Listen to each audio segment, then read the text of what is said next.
Welcome back to AI Today. We've been talking about a lot of different things, from a data center to a power shortage to a lot of things that were going to impact every citizen of the U.S.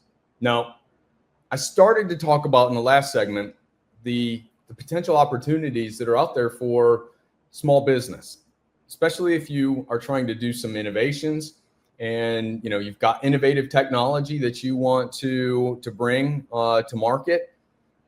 This data center boom is a great opportunity for folks to be able to do that, especially around the basic infrastructure piece.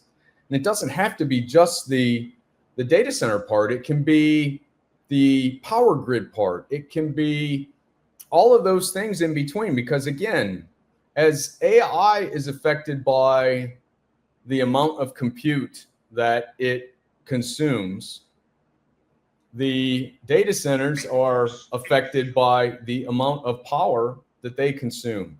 The power grid is affected by the amount of, how often you turn your air conditioner on and everything like that in between. And so there are ripple effects all over the place.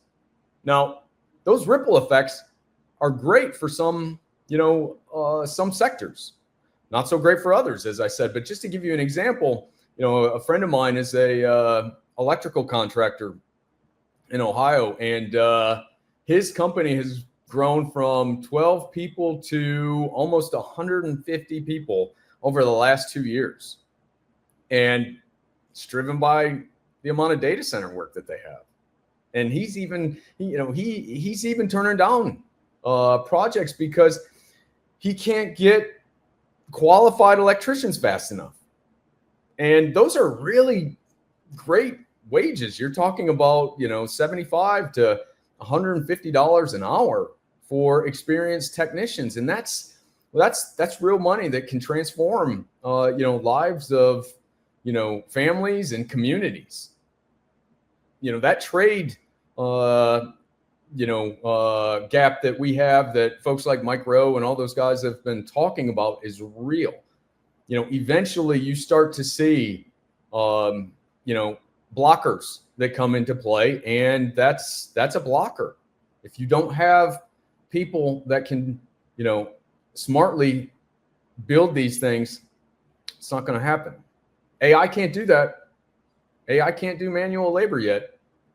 I would not trust Atlas, even though Atlas is really cool and can do flips and can do a lot of things. I don't know if I'd trust him to do some of that stuff, right? Not yet. We're not ready.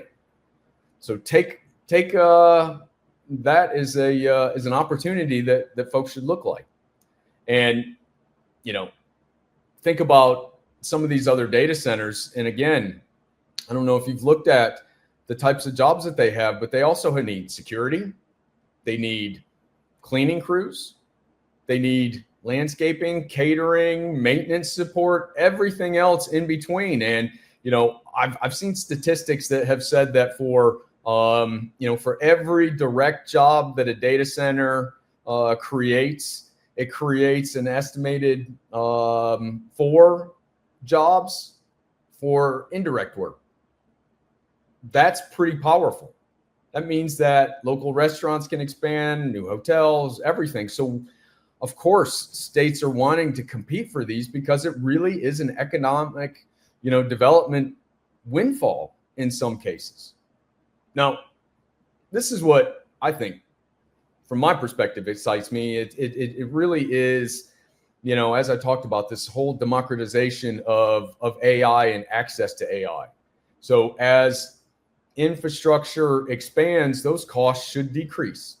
So small businesses now should have the power to use AI for a lot of other things. And they should be able to do better than corporations in some cases, just because, as we always talk about, you can pivot.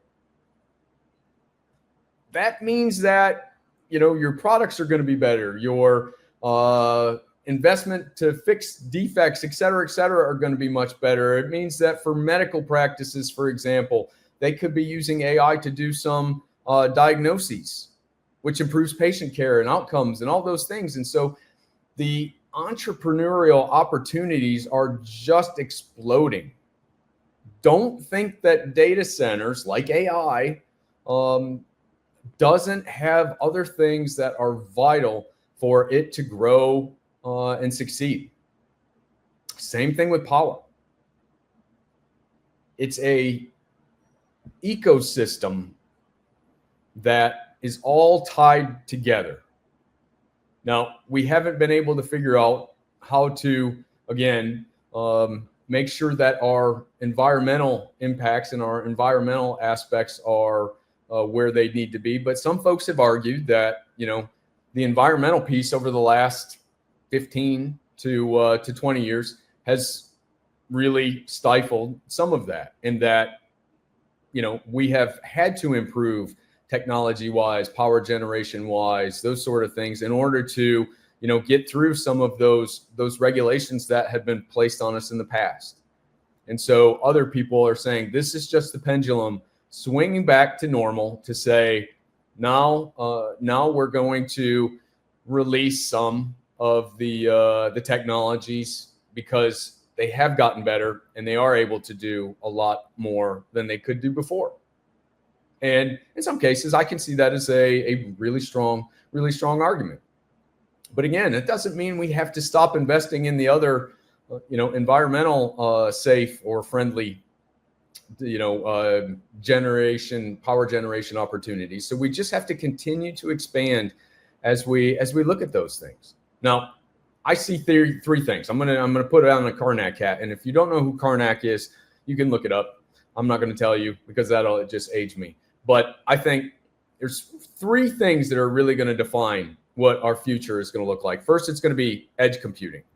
So if we can bring AI processing closer to the users, that's going to be a positive impact for everybody, because we're already starting to see smaller, more distributed data centers that are being built in urban areas, potentially to reduce the amount of latency that can be there, or in more rural areas for the same sorts of reasons. And that's creating a lot of opportunities. I think that's great. And I think that's going to continue to spread. And I think those opportunities are going to grow. And when you provide AI to everybody and you give everybody that chance to use it, then the positive impacts are really, really spectacular. And I think that's the direction that we're heading.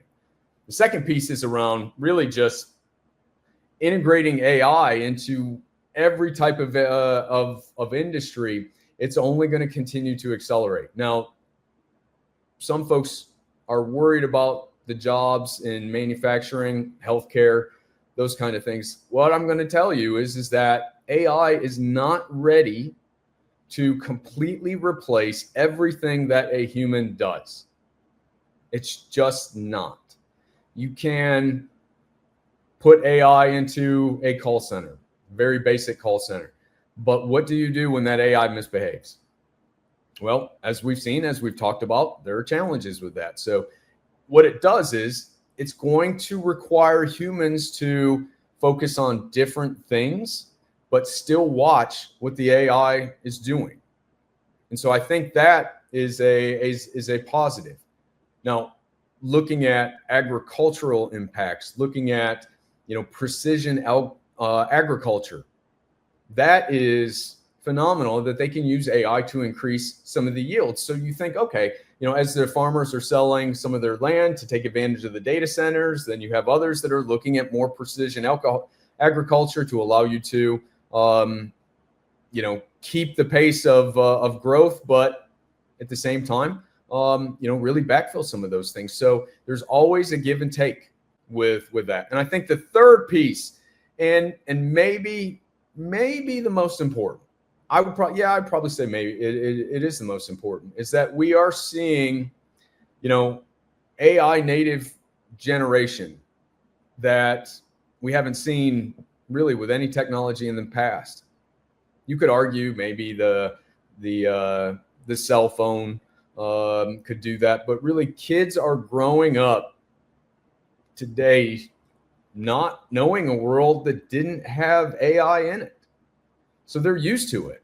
And so now you're seeing entrepreneurs that are 18, 19, in their 20s, and they are saying, you know what, why aren't we using AI to do this?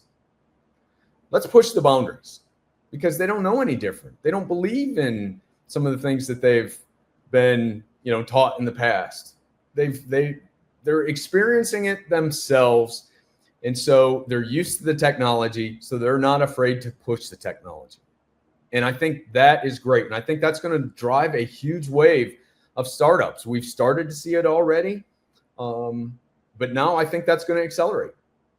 And then looking at the international implications, it really is staggering, because, the U.S. is, our aggressive push from an infrastructure build out is really establishing AI as our future, and we're going to lead AI.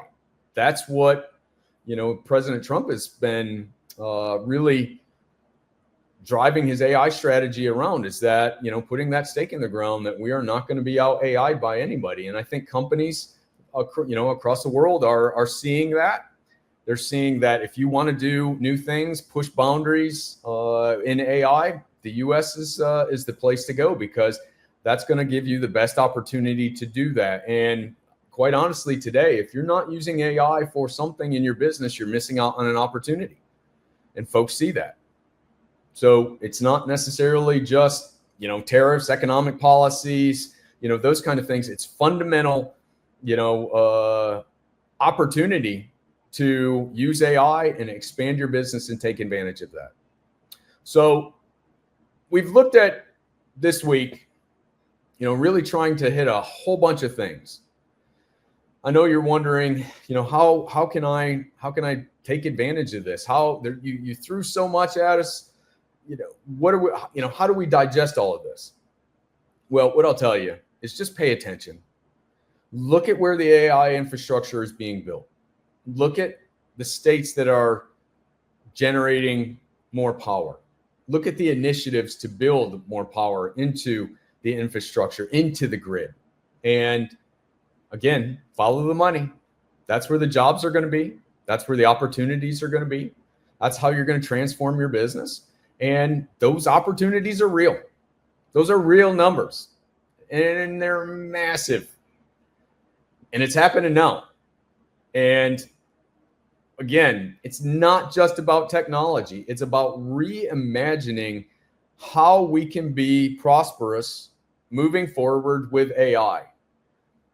AI gets a bad rap for cutting jobs, and I haven't seen it. Now, you may say, oh, yeah, but Intel cut this or Microsoft cut this so they could spend more on AI. That part is true, but look at when it happened. Look at what they're doing with that money, stock buybacks, those kind of things. That's not AI's fault. So use it to expand your opportunities, expand your innovation, take a chance in starting new companies. And, I think the infrastructure that we're building today is going to help support that. We got to continue to remember the environment, but from there, the U.S. is the place to be if you want to do AI into the future. And so think about that as we look at the grids and everything else, because it's not just AI. You can't look at it as a technology in a bubble anymore.